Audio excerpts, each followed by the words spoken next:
3 सासों की एक बहू। बलविंदर की पहली बीवी को बच्चा ना होने के कारण वो दूसरी शादी करता है, लेकिन जब दूसरी शादी से भी बच्चा नहीं होता तो वो तीसरी शादी करता है, और तीसरी शादी करने के बाद भी जब उसे संतान का सुख प्राप्त नहीं होता तो वो डॉक्टर को दिखाता है। और फिर बलविंदर जी, दोष आपकी बीवियों में नहीं, आप में है। आप में ही कुछ मेडिकल रीजंस की कमियां हैं जिनके कारण आप कभी भी किसी बच्चे के बाप नहीं बन सकते। अरे बाप रे, ये तो घोर समस्या हो गई। एक बच्चे का बाप बनने का मेरा सपना था और आज वही चूर चूर हो गया। 3 बीवियों में पहली बीवी इंद्राणी, दूसरी बीवी सुधा और तीसरी बीवी कलावती। मुझे एक माँ बनने का सौभाग्य प्राप्त करना है। मुझे भी, इसीलिए तो मैंने शादी की थी। अरे लेकिन अब किसे पता था कि हमारे पतिदेव में ही कमी होगी। अब हम क्या करें? हम एक बच्चे को गोद लेते हैं। तीनों एक बेटे को गोद लेते हैं जिसका नाम प्रमोद रखा जाता है। 20 साल बाद अब तीनों भी बूढ़ी हो चुकी होती हैं। बलविंदर भी बूढ़ा हो चुका था। प्रमोद एक अच्छी नौकरी करता है। उसकी शादी की उम्र हो चुकी थी, इसलिए तीनों माएं प्रमोद की शादी पाखी नाम की एक लड़की से करा देते हैं। शादी के बाद बहू पाखी की पहली रसोई की रस्म की बारी आती है। मेरी प्रिय 3 सासू माओ, आज मेरी पहली रसोई है। बताइए क्या बनाऊं? क्या पसंद है आप तीनों को? बहू तू ना कढ़ाई पनीर, सूजी का हलवा और पुदीने की चटनी बना दे। अरे नहीं नहीं, ये क्या पसंद है? अरे पाखी बहू, तू छोले भटूरे, सरसों दा साग और मक्के दी रोटी बना और पंजाबी लस्सी भी बना दे। ओफो, सच में मेरी सौतनो, खाने के मामले में तुम्हारा टेस्ट और चॉइस दोनों भी बकवास है। बहू, नॉर्मल सिंपल सात्विक भोजन बना दो और हलवा पूड़ी खीर का भोग चढ़ा दो भगवान को मंदिर में। अरे कैसे तुम दोनों अपनी मनमानी कर रही हो? मैं तुम दोनों से पहले आई थी बलविंदर जी के जीवन में, और तुम दोनों से उम्र में भी मैं बड़ी हूँ। इसका मतलब मैं पाखी बहू की बड़ी सास हुई। नहीं, उम्र बस एक अंक होती है। मैंने सबसे ज्यादा देखभाल की है प्रमोद की, इसलिए मैं एक सास होने का ज्यादा हक रखती हूँ। पाखी बहू, तुझे मेरी बात माननी होगी। नहीं, तू मेरी बात मानेगी। जो मैंने कहा है वही तू करेगी। नहीं, मेरी बात मानेगी वो। नहीं मेरी।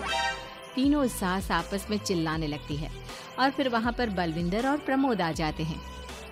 अरे ये क्या बिल्लियों की तरह लड़ रही हो तुम तीनों सास? पाखी बहू को घर में आए पूरे 24 घंटे भी नहीं बीते हैं। पाखी, तुम एक काम करो, तीनों माओं की कही गई डिशेस में से हर एक की 50-50% डिशेस बना दो। लेकिन बस, अब प्रमोद ने कह दिया सो कह दिया। तुम तीनों अब झगड़ना और बहस करना बंद कर दो। पाखी तीनों सासों की कही गई आधी आधी डिशेस बनाती है और इस तरह अपनी पहली रसोई की रस्म पूरी करती है, जिसके बाद उसकी तीनों सास उसे शगुन और नेक देती हैं। फिर एक दिन, अरे पाखी बहू, तुमने अपना सारा काम निपटा लिया है ना? तो जरा यहाँ आना। मेरे ना घुटनों की मांसपेशियों में बड़ा दर्द हो रहा है। जरा तेल या बाम से मालिश तो कर दे बेटा। तभी वहाँ पर इंद्राणी और कलावती भी आते हैं। पाखी बहू, चलो मेरे साथ बाजार। मुझे ना नई साड़ियाँ खरीदने हैं। तुम्हारी फैशन सेंस बहुत अच्छी है ना, इसलिए मैं चाहती हूँ कि तुम मेरे साथ चलो। अरे पर मैं यहाँ पे पहले आई, तुम्हारे साथ ही सही, लेकिन मेरी स्पीड सबसे तेज थी।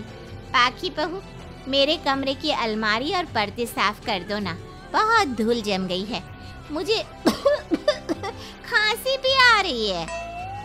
अरे ऐसे कैसे तुम दोनों मेरी बहू को अपने साथ ले जा सकती हो? सबसे पहले मैंने बहू को कहा है कि वो मेरे घुटनों की मालिश कर दे। अब जाओ, 1 घंटे के बाद अपनी ये फीकी शक्लें लेकर फिर से आना। सुधा मैडम, ज्यादा ना बोलो। पाखी बहू को तुम दोनों से ज्यादा नेक दिया है मैंने, इसलिए पाखी बहू तो मेरा ही काम करेगी। और वैसे भी ये सुशील सर्वगुण संपन्न बहू अपनी इस बेचारी बूढ़ी सास को खांसते हुए कैसे देख सकती है? क्यों पाखी बहू? हाँ, पर नहीं पाखी बहू, तुम इन दोनों की भावनाओं के जाल में मत फंसो। और रही बात शगुन और नेक की, तो रिश्तों को प्यार के भाव से तोला जाता है, ना कि पैसों के भाव से। मतलब है कहीं के। ओ इंद्रानी, ज्यादा मत उछलो, पता है कौन कितना मतलबी है। उफ़ो, अब फिर से आप तीनों मत शुरू होइए। मैं आप तीनों की काम करूंगी, लेकिन बारी बारी। सबसे पहले सुधा सासू माँ का, फिर कलावती सासू माँ और फिर इंद्रानी सासू माँ का। इसके बाद तीनों सासू में फिर से लड़ाई और कहासुनी छिड़ जाती है। फिर एक दिन जब पाखी घर का किराने का सामान लेने बाहर निकल रही होती है कि तभी, बहू, मुझे ना मेरा पुराना संदूक नहीं मिल रहा, तू आकर ढूंढ देगी क्या? अब ठीक है इंद्रानी सासू माँ। पाखी इंद्रानी के कमरे में जा ही रही होती है कि तभी उसे सुधा रोक लेती है, हाथ में खूबसूरत साड़ी लिए।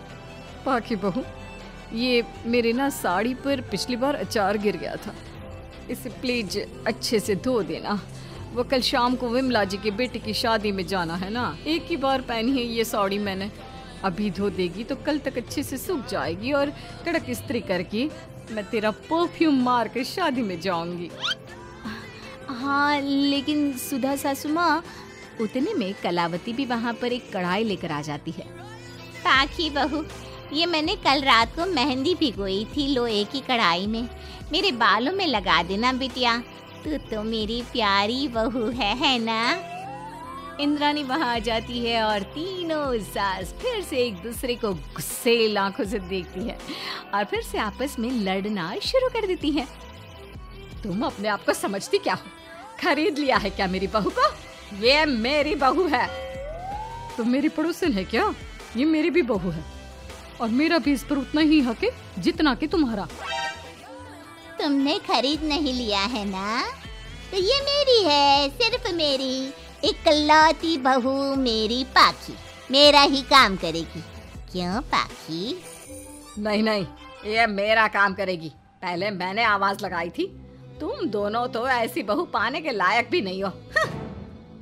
हट जाओ तुम दोनों और खुले मैदान में जाकर एक दूसरे से लड़ो और नोचो एक दूसरे को। लेकिन पाखी बहू तो सिर्फ मेरी ही सुनेगी और मेरे ही आदेशों का पालन भी करेगी।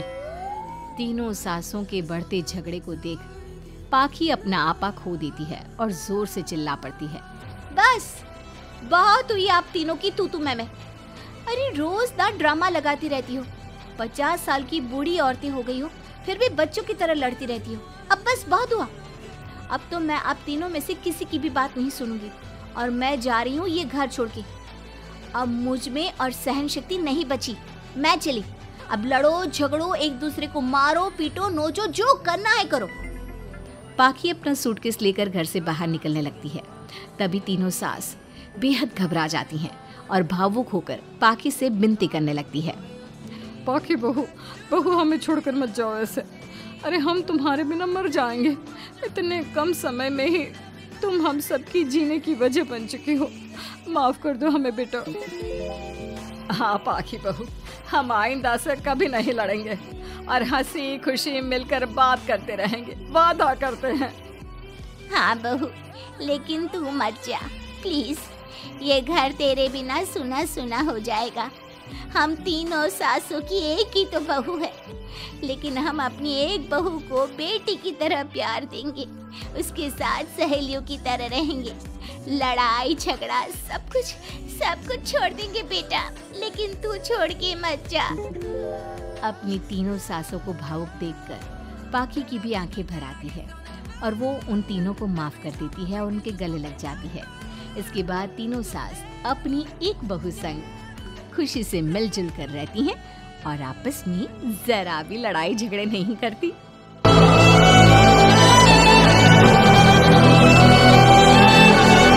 Till the battle's won, still king of